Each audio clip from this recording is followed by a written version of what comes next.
Alrighty, so I have a very hectic life. I have 2 cats and they keep me pretty busy. Is that not the saddest thing you ever heard anybody say? I do love my cats, almost too much. I had a hookup one night and the guy asked to spend the night and I was like, yeah, sure. And I actually said this. I was like, but do you mind sleeping on the couch? Because my cats like to sleep in bed with me. I don't want to disturb their routine. And I wonder why I'm alone. Sex happens so rarely for me, I never feel like I'm prepared for it. One time I had this guy over and he said, did you have any lubricant? And I was like, yeah. No, I didn't. So I went to the bathroom, I grabbed whatever I could find, which was a bottle of shampoo. And the next day, I had to go to class. I was actually a TA at the time. I had to go for my students, and I had this rash all around my mouth. You know, you're not supposed to use shampoo for that. But guess what? I bet his dick was really clean after that. I don't understand people mixing food and sex. I did it one time, and now I can't eat whipped cream without thinking I'm going to find a pubic hair in it.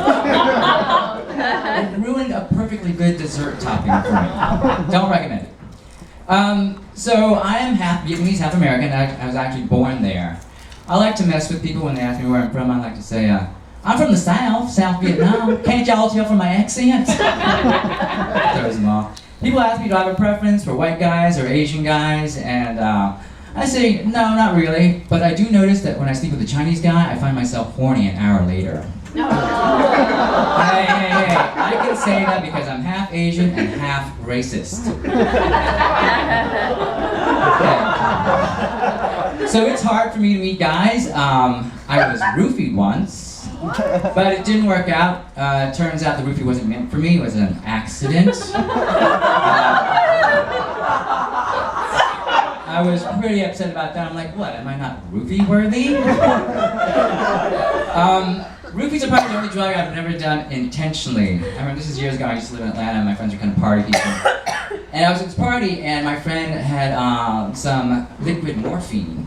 And so we were in the kitchen at this party and we were drinking out of wine glasses. We felt so sophisticated. How's your morphine? Mine's good. Anyway, so my friend Robert, also he just collapses right in front of us. And he doesn't fall like that. It's like he falls like a tree in the woods, like that. But you know, we're all on morphine, and you know, it seemed like it was happening in slow motion, and I couldn't really do anything. So all I did was stand there while he was falling and go, Timber! Very helpful. He was fine, but don't you hate it when people can't hold their morphine? Show of hands, how many people have had a DUI?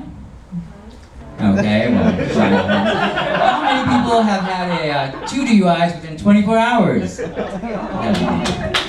Okay, don't judge me. It was the 4th of July weekend, and they're pulling everyone over. I got pulled over the first time for going 6 miles over the speed limit. The second time for changing lanes without using my blinker, which I do anyway in real life. Anyway, so that night I happened to be the designated driver because, well, honestly, I've done all the cocaine, so I was the most sober to drive. But you can't tell the cop that, hey, don't worry, officer, I'm good to drive. I've been doing tons of coke. So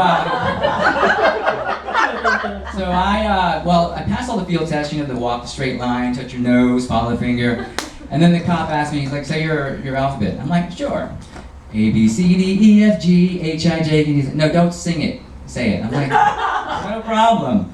A, B, C, D, E, F, G, H, I, J, K, L, M, N, O, P. Well, next thing I knew, I was in jail. It's hard not to do without singing. It's a catchy little ditty.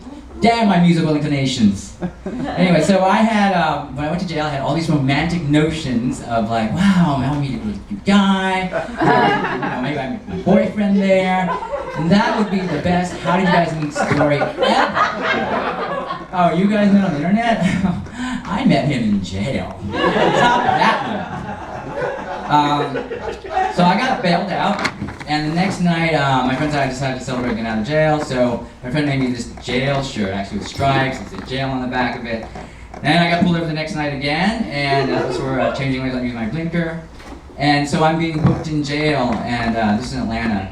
And there's this prostitute being booked next to me. I'm wearing this homemade jail shirt, and they asked the cop, they go, hey, do we get a shirt like that? You have to be stupid enough to be in jail wearing a shirt that says jail.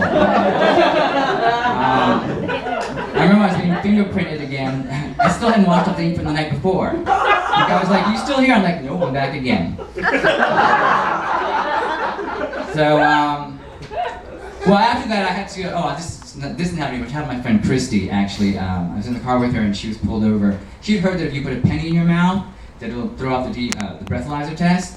And so she had this tray of change. She just grabs it and shoves it in her mouth. So the cop comes up, and anytime I see your license, like, change just falls out. Do you know why I pulled you? Sure. Just more change. She got away with it too, because girls just turn on the waterworks, and she was out of that. And I was like, wow. I mean, change fell out of your mouth, and the cop didn't say anything about that. That's not fucked up. So when I was in, I had to go to AA, court-assigned AA, and it's like every time it was like all these depressing stories. And I was like, didn't you have any fun drinking? Can't we share some of those stories? They weren't into that.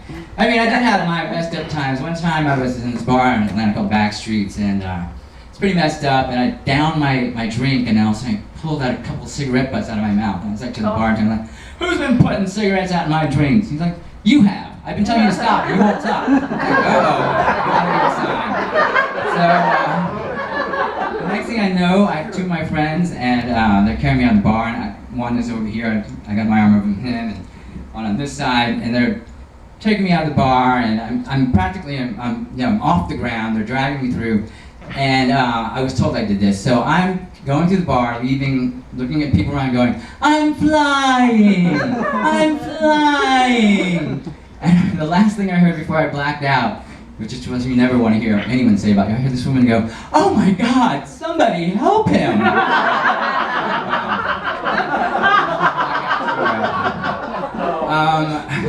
So I did meet this one friend in AA, and I was walking down the street across from her one time, and she was with her friends, and I screamed across, "Hey Jennifer, hey, are you gonna go to AA today?" And I was like, she ignored me, and she hid behind her friends, and I was like, "What a bitch!" And I thought, "Oh, anonymous." It's anonymous. Well, I did learn something about myself that day. See, I can say and do stupid things without alcohol. So I'm very proud that I'm an organ donor, which is great, but I always feel bad. I think about the person who gets my liver.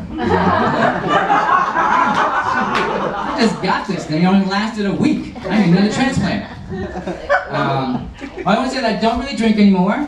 In fact, the only time I drink now, the only time is when I'm waiting for my ecstasy to kick in. All right, guys, you've been great. Thank you so much.